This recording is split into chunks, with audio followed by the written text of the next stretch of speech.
Hello and welcome to the Profitable Baker podcast, the show for bakers who mean business. I'm Annie Bennett, founder of the Home Baking Business Academy, and every week I'll be sharing practical lessons, mindset shifts, and inspiring stories from bakers who are building businesses they love. Because success in this industry isn't about who bakes the fanciest cakes, it's about who builds the strongest business foundations. Let's get started. Hello and welcome to episode 2 of the Profitable Baker podcast. Now, today's episode is entitled Hindsight is a Wonderful Thing, because we are carrying on our theme that we started last week. We are talking about starting up a baking business, but in particular today, I'm going to be talking about things I wish I'd known when I started up. So there'll be a few tips for anyone out there who is starting up. And those of you that have already started up, you can tell me whether you agree with this list. And I also have some tips from some of my baking chums as well. So let's get into it. I have a list of 7 things that I wish I'd known when I started my baking business 11 years ago, something like that. I told you about my startup in episode 1, so have a listen to that if you haven't already, and you'll find out about Leading Lady Cakes. And when I started up, it's safe to say that I really didn't have much of a clue at all. I found a half-day course that was miles away. I had to drive miles to get there, and they told me about the Safer Food, Better Business document, which all us home bakers need to have a look at. And they mentioned a few other bits and pieces, but looking back, I realized I needed to know so much more. And that's partly actually why I set up the academy, because that is my mission, to make sure particularly that startup people have a really good foundation and basis. I'll tell you more about the academy in a minute, but let's get started on my 7 things I wish I'd known. Now, number 1 is the fact that you are no longer just a baker. You are now a business owner. I often say to my bakers, think of yourself as CEO. It sounds a bit grand, but think of yourself as the CEO. You are in charge. You are responsible for your business making a profit. Because if you don't make a profit, all you are running is a very expensive hobby. And a lot of the work I do, I talk about how to actually make that profit. And the mindset that you need is of a business owner. So rather than you're a baker who sells, you're a business owner who bakes. When I first started up, it really wasn't the case. I didn't think of myself as a business owner at all. I really had no clue about business. I'd been a teacher for 30 years. So there were some aspects of, planning and strategy that I had some inkling about, but other than that, not much of a clue. So that's number 1. Number 2 carries on from that. Number 2 is that your baking skills aren't enough. You may be the best baker, but unless you acquire those business skills, you learn how to price, you learn how to market yourself, you learn how to be visible, all those other things. You could be, the best baker on the planet, but unless you've got those things in place as well, then you're not going to make the sales, you're not going to get the customers. So develop your baking skills. Absolutely, you need to do that, but you also need to make time to work on your business as well as in it. Number 3, the third thing I wish I'd known, and it's something that I talk about all the time, is that pricing properly changes everything. When I first started up, I was guessing prices. I was looking at what everyone else charged. I was plucking numbers out of the air. What I wasn't doing was looking at all my costs, including my overheads, and calculating it. And you really, really need to do that. I have loads of resources to help you with that. I'll tell you about that at the end. But you have got to be pricing to make a profit.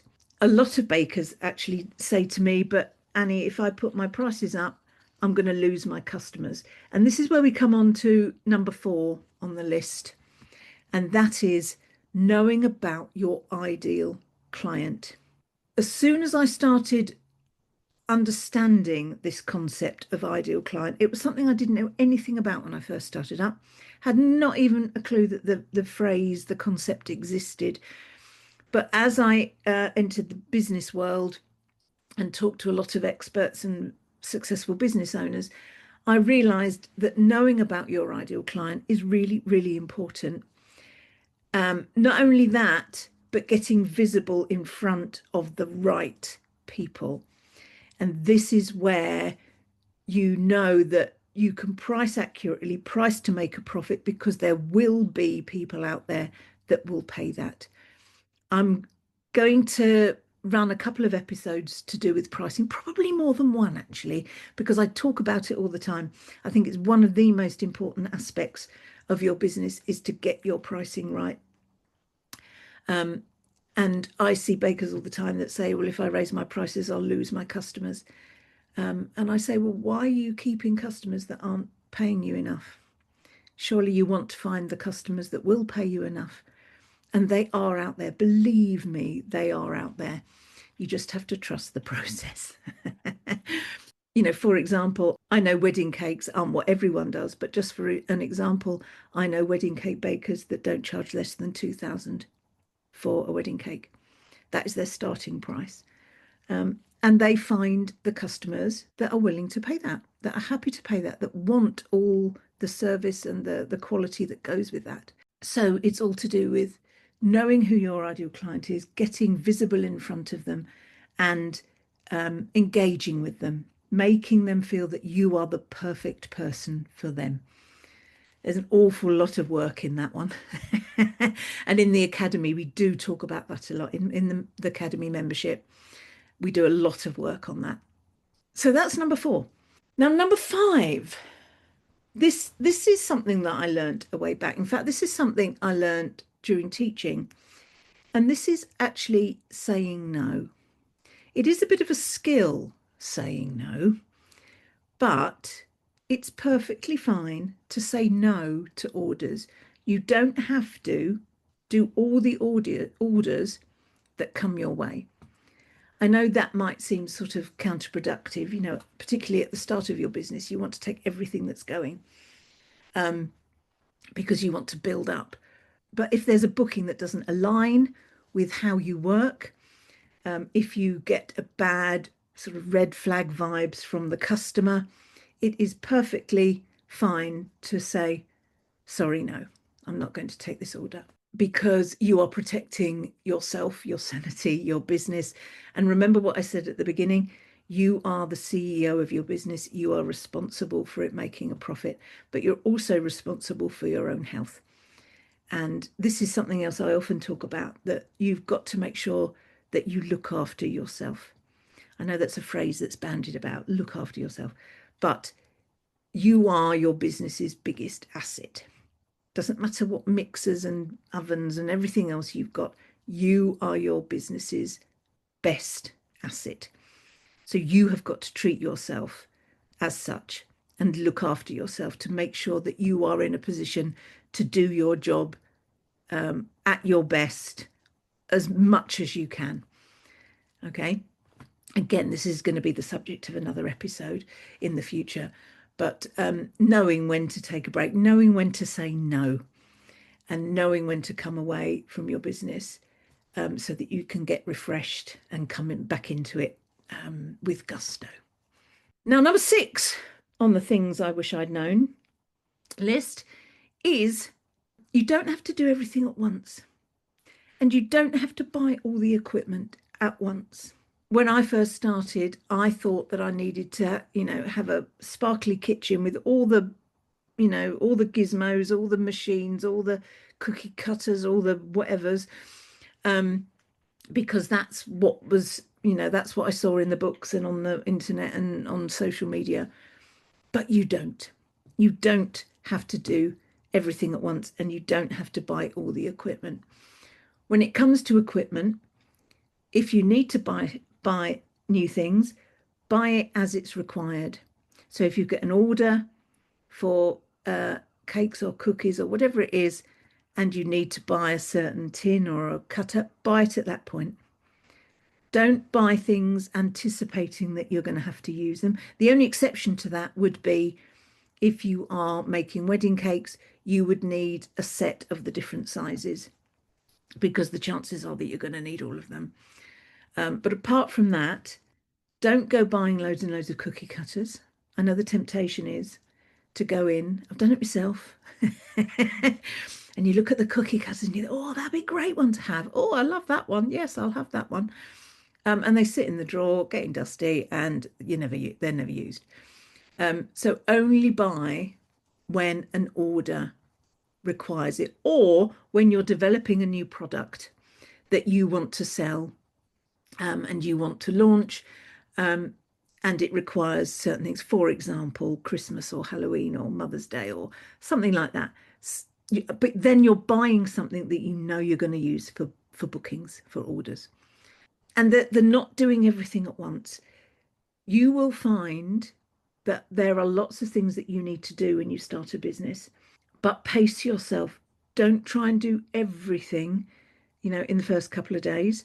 Make yourself a plan and plan out when you're going to get things done by. Give yourself enough time to get things done so that you're not trying to do everything at once. Something I often recommend to my bakers is to give yourself a date when you are going to go live, if you like, when you're going to actually start trading. I mean, you have to wait 28 days after registering on the whole anyway. So it's at least 28 days from that. But know when it is that you're going to be starting, and then work backwards from there with everything that you've got to do. And then plan in all the things that you've got to set up, social media accounts and things like that. You can build up your social media presence before you actually start selling. It's not a problem at all. In fact, it's part of the launch strategy to, build up your account and say something's coming on the 1st of January or whatever your date is. And build up anticipation, build up engagement, build up your audience. But all the little things that you need, like setting up your accounts, all that kind of stuff, just block into your diary what your deadline for doing that is, and time block into your diary. Wednesday afternoon is the time when I'm going to do this. And you'll find it much easier to have, a few weeks worth of tasks dotted in those weeks than having a whole list of things that you think, right, I've got to get all this done. It'll ease your mindset knowing that you've got time to complete all this, particularly as you probably are. You're busy, perhaps you've got children, you're doing school runs, you're perhaps having a part-time or full-time job as well. So you've got to organise your time, and get everything organised so that you can set your business up properly. And number seven, I learned this fairly early on, that investing in yourself pays off. Investing either time or money to learn the skills that you need to learn. For me, because I wanted to go into wedding cakes, and I didn't have all the skills I needed, I invested in some diplomas, and I learned about sugar paste, about royal icing, about sugar flowers, tiered cakes, stacking cakes, all those kind of things. And I actually paid for diplomas to make sure I learned how to do that properly. I've invested in business courses to learn how to run my training academy. Some of the things I found for free on YouTube, or free things that my business colleagues have put out. But make it a mixture. Don't make the mistake of thinking that you're going to get everything you need for free, because that's a long slog doing that. And you might not get everything that you need doing that way. You've got to consider investing in getting proper quality tuition, either on the business side or on the cake side as well. So those are my 7 things that I wish I'd known. Now, perhaps some of you more experienced bakers will resonate with some of those. Do let me know which ones caught your eye or caught your ear. Follow me on my socials, the Home Baking Business Academy. I'll be putting some posts out and you can comment in those. Now, I do have a few tips from some of my bakers. Where is it? I've got my list here. Here we are. So just a few this week. The lovely Catherine Constantine, thank you for this, Catherine. She says, the thing that she wished she'd known is that starting isn't as terrifying as it seems. It's a series of little steps that you just take one at a time, and you don't need to know everything or be perfect. Learning is kind of the point, she says. And that is so true. It does seem quite overwhelming to start with. All the things that you think you've got to do, which you have got to do. But as she said, you can do little steps. You can do one thing at a time. I've got to, this thing I want to finish by next Friday. This thing I want to finish by 2 weeks. And I hear this a lot, that done is better than perfect. So getting something done up to a reasonable standard is what you want. You don't have to get everything completely perfect. If this podcast, if I was worried about it being totally, totally perfect, I would spend hours recording and editing it.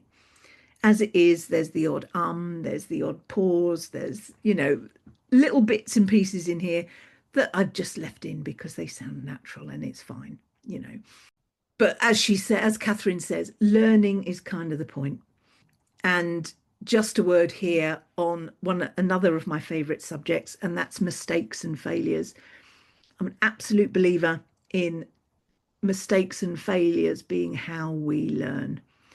They are our learning opportunities. And generally in life, from when we are babies, that is how we learn to do things, by making mistakes and having failures. So embrace those when you have those as a startup and learn from them.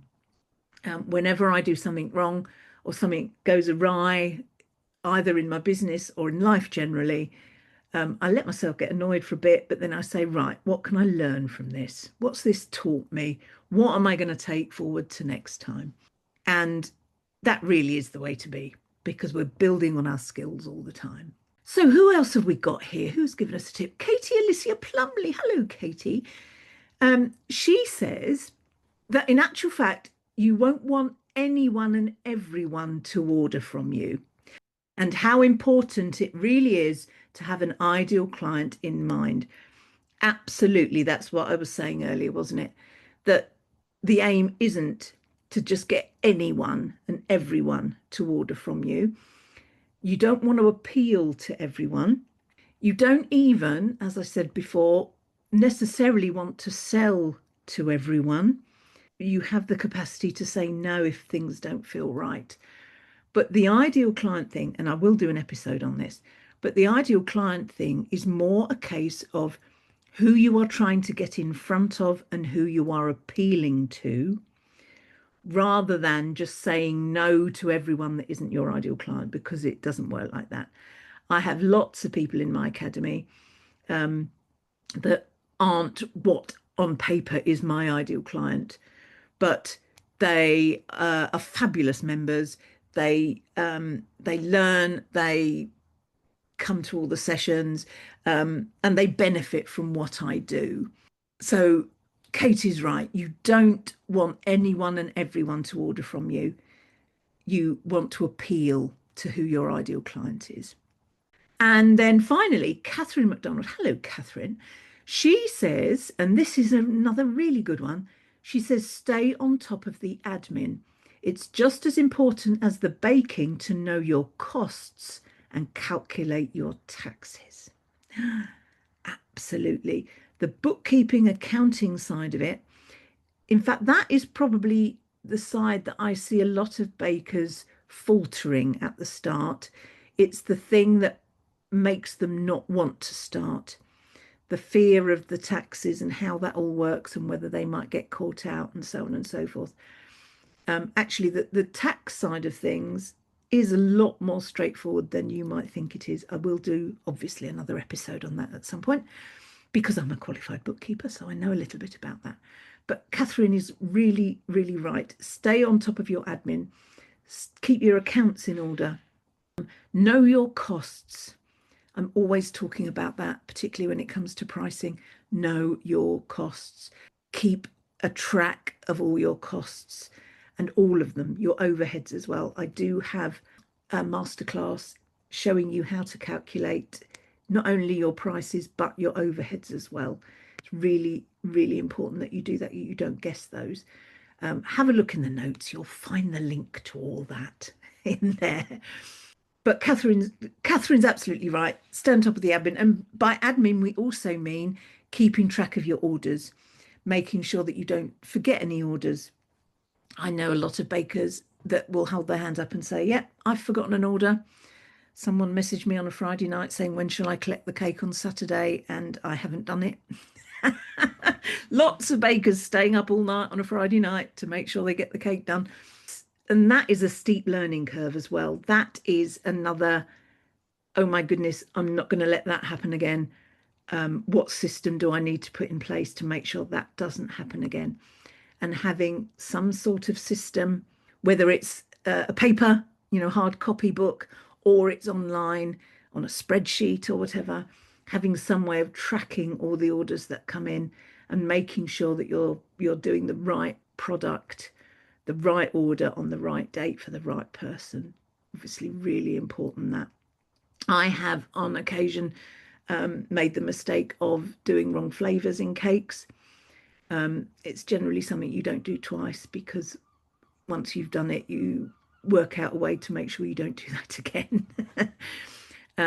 But all these things, all in the steep learning curve, and all part of the rich tapestry of starting up your baking business. So there we are. So those are the things that we wish we'd known when we started up our baking business. Hindsight, as they say, is a wonderful thing. And this is where also my baking groups are just so fabulous. The Home Baking Business Community UK has got nearly 17,000 people in there. And as a startup baker, come into there.